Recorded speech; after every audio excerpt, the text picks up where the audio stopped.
சேலத்தில் முதலமைச்சர் மு.க.ஸ்டாலினை மரியாதை நிமித்தமாக கமல்ஹாசன் சந்தித்து பேசினார். இது குறித்த கூடுதல் தகவலோடு இணைகிறார் செய்தியாளர் பாரி கார்த்திக். வணக்கம் பாரி கார்த்திக், விவரங்கள்.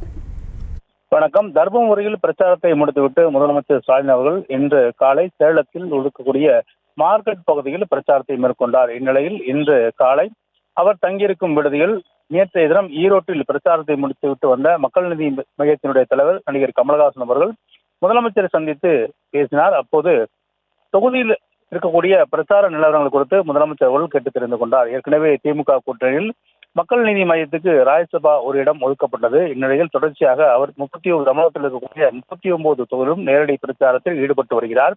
நடிகர் கமல்ஹாசன் நேற்று ஈரோட்டில் தொடங்கி இன்று திருச்சி, பெரம்பலூர் என தொடர்ச்சியாக ஒவ்வொரு தொகுதி வாரியாக பிரச்சாரத்தை மேற்கொள்கிறார்.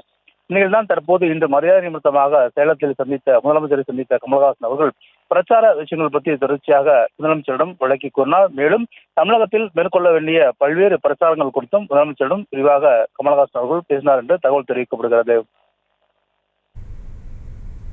விவரங்களுக்கு நன்றி கார்த்திக். செய்திகளை உடனுக்குடனும் துல்லியமாகவும் தெரிந்து கொள்ள சப்ஸ்கிரைப் பண்ணுங்க.